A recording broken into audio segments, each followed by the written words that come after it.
Assalamualaikum kawan, kembali lagi dengan kami di channel Hardpro 81.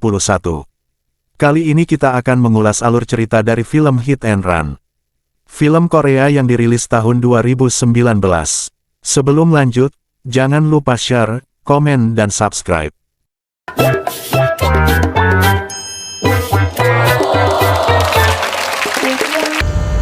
Cerita diawali dengan seorang mantan pembalap F1 dari JC Motor bernama Jung Jae-chul bersama seorang komisaris polisi melakukan penggelapan dana. Kegiatan kotor itu terekam kamera pengawas di sebuah mobil. Lalu beralih pada asisten Jae-chul yang bernama Kim Jun yang tengah dimintai keterangan soal keberadaan kamera pengawas itu. Saat itu konyolnya Kim Jun malah meminta minuman penyidik. Polisi pun ngamuk dan memecahkan sebuah gelas. Lalu tiba-tiba Kim Jung mengambil pecahan itu dan mengiris pergelangan tangannya seolah memilih mati daripada mengungkapkan yang sebenarnya. Keesokannya berita kejadian itu pun tersebar. Kejadian itu tampak semakin mempersulit tim kepolisian. Oke, Si-yun yang juga bagian dari tim penyelidikan ini tak mau berbagi data dengan jaksa, meski sudah didesak untuk menyerah. Akibatnya tim mereka pun dikumpulkan dan dicaci maki oleh salah satu petinggi kepolisian di sana. Bahkan ketua tim mereka dihajar tanpa ampun di hadapan mereka semua. Tiba-tiba komisaris polisi yang kita jumpai di scene awal menghampiri mereka, karena tim kepolisian tak bisa membuka kedoknya dan petinggi polisi itu memilih mengundurkan diri dengan sombong. Ia mencopot tanda pangkat petinggi kepolisian itu dan membubarkan tim penyelidikan. Selanjutnya Si-yun beserta ketua timnya yang belum menyerah melanjutkan diskusi. Dari diskusi itu, Si-yun dipindahkan ke divisi lalu lintas untuk meminta bantuan. Esoknya Si-yun pergi ke kantor divisi lalu lintas, ruangan yang kecil dan pengap membuatnya sedikit tak nyaman. Di sana ia bertemu dengan kepala divisi sebut saja Ibu Wu. Saat asyik mengobrol, tiba-tiba ada laporan bahwa telah terjadi tabrak lari, maka dengan segera mereka pun meluncur ke TKP. 중서 맹반 서민재 순경입니다.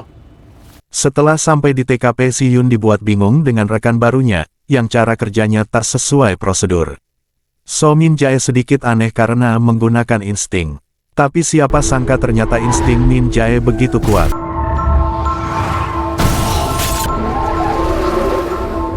트럭입니다. 이게 그 소금물에 부식된 Terbukti ada kecocokan antara CCTV dan dugaan Min Jae soal truk tersangka penabrakan itu.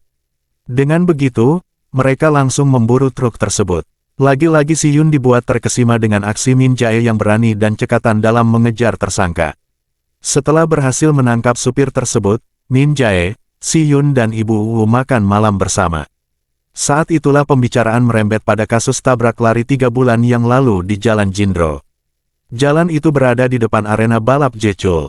Kecurigaan mereka muncul karena tiba-tiba orang yang melapor, mengubah keterangan salah lapor dan sekarang tak bisa dihubungi dari pihak korban juga tak ada yang melapor, tapi beruntungnya Min Jae menemukan kepingan bukti yang cukup kuat.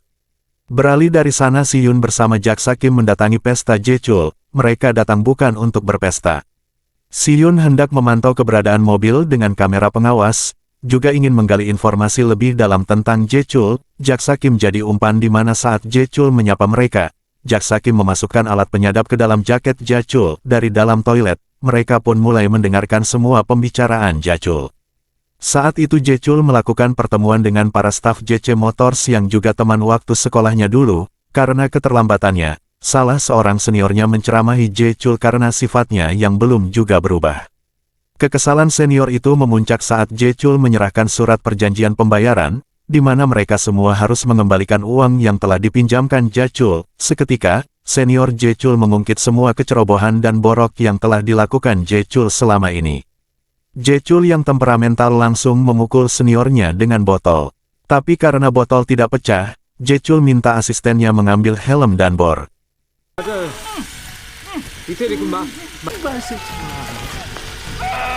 Seperti kesetanan, ia mengebor kepala seniornya dari balik helm. Semua yang menyaksikan itu langsung bergidik ngeri dengan terpaksa mereka menandatangani surat itu. Jae-chul bukanlah orang yang bisa diremehkan. Aksi Si-yun dengan jaksa Kim menyadap suara Jae-chul juga ketahuan, tapi untungnya mereka tak dihabisi karena tiba-tiba Min Jae datang menemui Jae-chul. Min Jae meminta keterangan Jae-chul atas sebuah laporan bahwa perusahaan asuransinya memberikan uang yang cukup besar kepada saksi mata tabrak lari. Padahal saksi mata tersebut tidak memiliki asuransi. Jae-chul pun mulai sedikit kesal. Ia menerangkan akan menggunakan pengacara untuk mengurus masalah itu. Mendengar itu, Min Jae pun bergegas meninggalkan pesta. Akhirnya Si Yun dan Min Jae pulang bersama. Di dalam mobil, Min Jae menunjukkan foto mobil Je Chul walaupun warnanya berbeda, tapi ada sedikit kesamaan di mobil tersebut. Min Jae pun mengajak Si Yun untuk menemui seorang ahli untuk membuktikannya. Siapa sangka ternyata ahli yang dimaksud Min Jae adalah ayahnya sendiri. Ayah Min Jae menjelaskan bahwa warna lampu mobil Je Chul sangat khusus. Namun kepingan yang ditemukan Min Jae persis seperti bagian lampu Je Chul. Dari sini sudah jelas bahwa Je Chul lah pelaku tabrak lari di Jalan Jindro, tapi mereka tak bisa langsung menangkap Je Chul dengan bukti yang belum seberapa. Saat itu mereka dikejutkan dengan kedatangan rekan Min Jae yang lain, di antaranya sepasang suami istri yang datang menggunakan ambulans. Mereka pun lanjut makan bersama. Ibu Wu yang tengah hamil pun juga ikut bergabung, diduga hampir setiap hari mereka makan bersama seperti ini. Jadi tak heran jika mereka terlihat sangat akrab. Aduh, setelah makan Si Yun baru tahu kalau Min Jae adalah anak angkat. Bukan itu saja, ternyata dulu ayahnya seorang polisi. Saat Min Jae terjerat kasus narkoba, ayahnya lah yang menangani kasus itu. Dunia Min Jae berubah sejak ia menyelamatkan ayahnya dari kecelakaan maut saat mengejar dirinya. Meski selamat, tapi ayahnya mengalami luka yang cukup serius dan harus berhenti dari polisi dan membuka bengkel mobil bersama Min Jae. Sementara di sebuah gereja, Je Chul yang khusyuk beribadah terganggu dengan kedatangan komisaris polisi. Saat itu, komisaris polisi langsung membenturkan kepala Je Chul ke meja hingga berdarah. Ia mengancam Je Chul karena meninggalkan bukti kamera pengawas. Je Chul tak bodoh, ia melakukan itu karena tak ingin komisaris polisi lepas tangan setelah menerima uang tersebut. Komisaris polisi kembali mengancam, tapi Je Chul paham menjinakkan budaknya itu. Ia mengingatkan komisaris polisi bahwa Je Chul lah sumber uangnya. Keesokannya di bandara, Min Jae, Ibu Wu dan Si Yun menemui Kim Jun yang akan pergi ke luar negeri. Min Jae mulai menginterogasi Kim Jun soal kejadian tabrak lari di Jalan Jindro. Tapi Kim Jun menyebut tak tahu apapun. Saat itu juga diam-diam Si Yun merekam pembicaraan mereka. Min Jae pun tak kehabisan akal.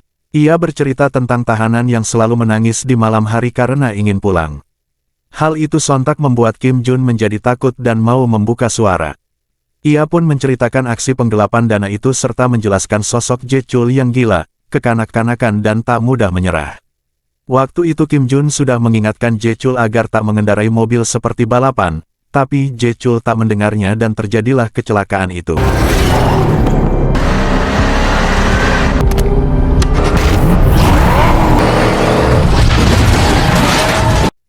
Je Chul selamat dan hanya kaca lampu mobilnya yang pecah. Selain itu, Kim juga memberitahu mobil dengan kamera pengawas ada di lokasi balapan liar di jalan raya malam nanti. Setelah memberikan rekaman interogasi, Si Yun bersama jaksa Kim ditugaskan mengambil mobil dengan kamera pengawas di lokasi yang sudah didapatkan. Flashback saat Si Yun dipindahkan ke divisi lalu lintas ternyata dipindahkannya Si Yun bukan untuk meminta bantuan dan membantu divisi itu menyelidiki kasus tabrak lari, melainkan hanya pengalihan. Karena jika mendapatkan mobil dengan kamera pengawas itu, tidak hanya kasus tabrak lari saja yang rampung, tapi kasus penggelapan dana itu juga bisa selesai. Di lain sisi, Min Jae dan Ibu Wu mempersiapkan penangkapan Je Chul. Semua petugas bersiap di posisi masing-masing. Karena kekurangan anggota, Min Jae terpaksa berjaga di terowongan sendirian. Kedua tim ini sama-sama tidak tahu jika mereka melakukan operasi di waktu yang bersamaan. Sementara di rumah Min Jae, ayahnya yang akan makan malam dikejutkan dengan kedatangan teman Min Jae yang mengadu jika ambulans istrinya rusak lagi. Karena cemas, ayah Min Jae pun memutuskan pergi mengecek ambulans tersebut.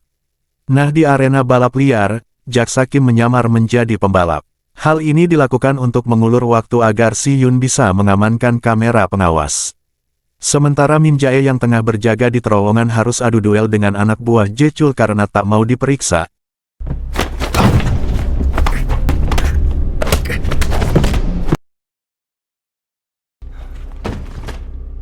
Akhirnya Min Jae kalah dan tak sadarkan diri. Kembali ke arena balap liar, Je Chul datang menggunakan mobil yang terdapat kamera pengawas. Semua yang ada di sana bersorak menyambut kedatangannya. Lalu Je Chul pun balapan dengan jaksa Kim dengan mobil yang berbeda.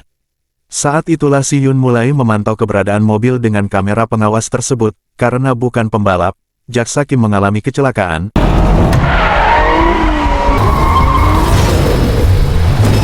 Melihat petugas keamanan meninggalkan mobil yang terdapat kamera pengawas untuk memeriksa kecelakaan itu. Si Yun pun beraksi masuk ke dalam mobil itu. Di lain sisi Jae Chul menghampiri jaksa. Ternyata Jae Chul sudah menduga bahwa rival balapnya bukanlah pembalap sungguhan. Saat menyadari dirinya kecolongan, Jae Chul pun bergegas mengejar mobil dengan kamera pengawas yang sudah berhasil dicuri oleh Si Yun. Ya, kejar-kejaran pun terjadi saat itu. Si Yun melapor pada ketua timnya. Namun sayang, anak buah Jae Chul mendatangi ketua tim dan menahannya. Kali ini balapan sudah keluar jalur. Mereka melintasi jalan raya dan membahayakan pengemudi lainnya.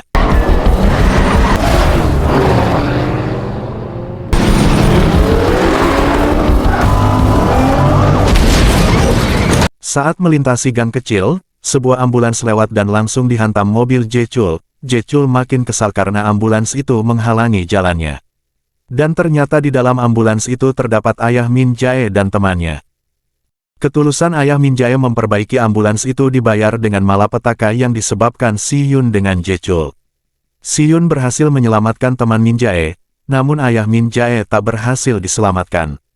Min Jae yang baru datang ke lokasi itu harus menyaksikan ayahnya terbakar di dalam ambulans tanpa bisa menyelamatkannya. Ayah yang paling disayanginya kini telah tiada. Kesedihan Min Jae berubah menjadi kemarahan saat melihat Jae Chul yang seolah tak punya hati malah mencemaskan mobil dengan kamera pengawasnya. Tanpa ampun penjaga Jae Chul dihabisi Min Jae, seperti kehilangan rasa sakit, Min Jae menabrakkan diri ke mobil Jae Chul. Dan Min Jae berhasil menarik Jae Chul keluar dan mencekiknya. Saat Jae Chul hampir sekarat, Si Yun menyadarkan Min Jae dengan suara tembakan. Sambil mengarahkan pistol, Si Yun menyuruh Min Jae agar menghentikan aksinya. Beberapa bulan kemudian, Si Yun bersama ketua timnya di sidang atas operasi yang mereka lakukan di arena balap liar tempo hari tidak mengikuti prosedur. Mereka pun terancam diberhentikan dari kepolisian karena operasi itu tak membuahkan hasil. Mereka pun hanya dianggap sebagai saksi. Lalu masuklah kepala polisi yang juga ikut di sidang karena kasus penggelapan dananya. Saat itu tiba-tiba saja ia memberikan bukti kamera pengawas. Dan mengakui semua tindakan kotornya tanpa membantah atau mengelak sedikit pun. Dengan begitu, Si Yun dan ketua timnya pun dapat bernafas lega. Setelahnya, Si Yun bertemu dengan Ibu Wu. Saat itu, ia mengungkapkan penyesalan atas apa yang telah ia lakukan. Ibu Wu yang hanya manusia biasa tak bisa menutupi kekecewaannya, ditambah Min Jae yang sangat terpukul dengan kejadian itu membuatnya tak bisa memaafkan Si Yun. Semua orang seolah tak berpihak pada Si Yun. Jaksa yang ia temui pun kecewa karena Si Yun membuat Min Jae diskors dari kepolisian. Bukan hanya itu saja, bukti kasus tabrak lari yang harusnya didapatkan Si Yun waktu itu juga tak ada. Di akhir percakapan jaksa Kim memberikan data terakhir dari kasus Jae Chul kepada Si Yun. Berpindah di markas JC Motors, terbongkarlah sebab musabab perubahan sifat Si Yun, di mana ketua timnya sudah berpihak pada Jae Chul, yang mungkin saja Si Yun turut mengetahui hal itu. Ternyata sifatnya sama saja dengan komisaris polisi dulu. Kini keinginannya itu sudah tercapai. Ketua tim merayakan kenaikan jabatannya saat itu. Si Yun yang tidak hadir membuat ketua tim penasaran. Melalui sambungan telepon, Si Yun mengungkapkan keteguhannya memilih tetap menjadi polisi dan tidak mengikuti jejak kotor ketua timnya. Kini ia sudah menemukan sebuah bukti kuat kasus tabrak lari Jae Chul dari data yang diberikan jaksa Kim. Selanjutnya Si Yun sadar tak bisa melakukan penyelidikan ini sendirian. Ia mendatangi rumah Min Jae dan menemukan peta lokasi kejadian tabrak lari. Dari sana barulah ia mengerti mengapa tak ada korban yang melapor karena mobil korban sudah ditenggelamkan di danau. Si Yun pun menjumpai Min Jae di danau itu. Ia mengajak Min Jae untuk menangkap Jae Chul. Min Jae menceritakan kejadian tabrak lari ini sama seperti kejadian ayahnya. Ia akan mencari bukti kuat dan Si Yun yang akan menyebarkannya di internet. Pun jika cara itu tak berhasil, maka Min Jae akan membunuh Jae Chul. Tapi Si Yun tahu Min Jae tak akan membunuh Jae Chul, karena ayah Min Jae tak ingin Min Jae melakukan itu dan terjadilah perdebatan yang emosional di antara mereka. 안전수전 타격은 배달한 중에 백대야 우리 정체철 잡자. Setibanya di rumah, Min Jae terkejut karena Jae Chul sudah berada di bengkel ayahnya. Di sana Jechul menyamakan Min Jae dan dirinya, karena dulu saat Minji masih menjadi preman, ia membawa pengaruh buruk bagi orang lain. Hal itu pun diakui Min Jae, namun kini ia sudah berubah. Sedangkan Jechul belum berubah, Jechul pun mulai panas dan menantang Min Jae balapan. Hal itu pun tidak diterima Min Jae, dan menyuruh Jechul pergi. Di akhir percakapan, Jechul mengatakan jika besok dia akan pergi ke Amerika dan mengancam Min Jae bahwa ia akan mati jika bertemu dengannya sekali lagi. Keesokannya saat dalam perjalanan menuju bandara, Jechul ingin mampir ke arena balapnya. Mendengar itu, Si Yun dan Min Jae yang dibantu oleh Jaksa Kim untuk menyadap mobil Jechul bergegas ke arena balap. Sementara Jaksa Kim tampak pucat setelah melakukan penyadapan itu. Selanjutnya ia memerintahkan anak buahnya mengeluarkan surat penangkapan Jechul. Setelah tiba di arena balap, mobil Jechul dihadang oleh truk derek, Si Yun dan Min Jae. Saat itu Jechul berhasil kabur ke garasi mobilnya disusul juga oleh Min Jae. Dan terjadilah balapan sekaligus kejar-kejaran antara Jechul dan Min Jae yang saat itu ditemani Si Yun.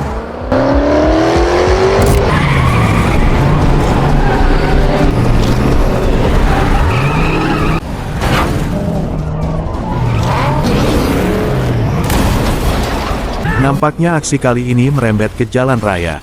Banyak mobil lain yang turut jadi korban amukan Jechul.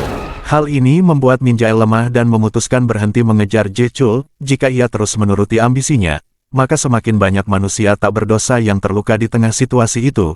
Tiba-tiba Ibu Wu membantu mereka untuk menangkap Jechul dengan mengerahkan semua petugas dan mengaktifkan sinyal darurat agar memblokade semua jalan dan menuntun Jechul ke arena balap lagi. Terlihat tak ada yang merespon. Supir ambulans yang selamat waktu itu membujuk semua orang agar membantu mengingat semua kebaikan yang telah dilakukan ayah Min Jae. Situasi berubah menjadi haru dan seketika semua orang membantu memblokade jalan. Sementara Si Yun dan Min Jae memutuskan berpencar. Terlihat di danau sedang dilakukan pencarian mobil korban. Ketua tim polisi pusat mendatangi kantor kepala lalu lintas.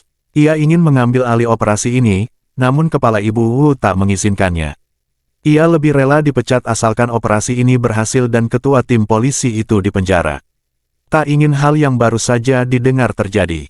Ketua tim polisi pusat mengirim juru tembak ke arena balap. Kembali ke Min Jae, dia segera bergegas mengejar Jechul. Sedangkan mobil polisi dan semua bantuan berusaha menutup jalan, dengan tujuan Jechul mengarahkan mobilnya ke arena balap. Akhirnya Min Jae pun berhasil mendekati mobil Jechul, terjadi kejar-kejaran antara mereka berdua. Ketika mereka di dalam terowongan, Si Yun sudah bersiap untuk menembak mobil Jechul. Dan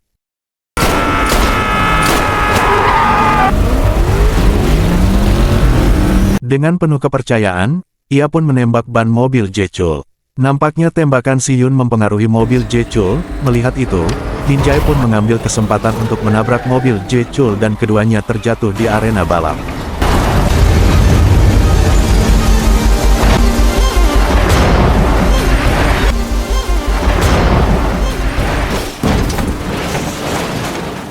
Tapi itu belum berakhir, pihak kepolisian pusat berusaha menyulitkan, karena operasi ini belum mendapatkan izin. Si Yun pun bergegas ke arena balap, sementara di arena balap Jechul dan Min Jae selamat, adu jotos antara mereka pun tak terelakkan.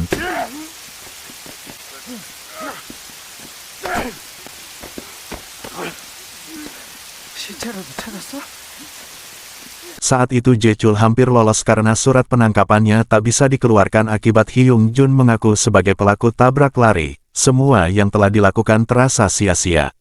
Helikopter beserta juru tembak telah siap menembak kepala Min Jae. Jechul seolah mengingatkan perkataannya dulu bahwa Min Jae pasti akan mati jika bertemu dengannya lagi dan peluru pun dilepaskan. Namun Min Jae berhasil diselamatkan Si Yun yang datang tepat waktu. Si Yun jadi terluka. Melihat itu Min Jae semakin kalap. Ia mengambil pistol Si Yun dan mengejar Jechul. Ia pun berhasil mencegah Jechul yang kabur. Dengan segera ia menarik pelatuk dan mulai membidik kepala Jechul. Si Yun yang melihat itu berusaha mencegah Min Jae. Namun tiba-tiba Jechul menusuk Min Jae. Bukannya menembak kepala Jechul, Min Jae justru memborgol tangannya beserta tangan Jechul. Di ujung nyawanya yang sekarat, ia berhasil menjebak Jechul karena mencoba membunuh Min Jae yang seorang polisi. Maka dengan begitu Jechul bisa ditangkap karena para polisi yang baru sampai turut melihat kejadian itu. Beberapa bulan kemudian dalam perjalanan Si Yun ke suatu tempat, Si Yun mendapat kabar jika mobil korban tabrak lari Jae Chul sudah berhasil ditemukan. Hal ini seolah menegaskan bahwa bandit Jae Chul telah berhasil dipenjarakan. Usut punya usut, rupanya Si Yun pergi menemui Min Jae. Si Yun yang baru naik jabatan dan memiliki departemen baru menceritakan sebuah kecelakaan tabrak lari kepada Min Jae dan meminta bantuannya setelah melihat bukti yang diberikan padanya. Min Jae pun setuju membantu Si Yun. Dan film pun selesai.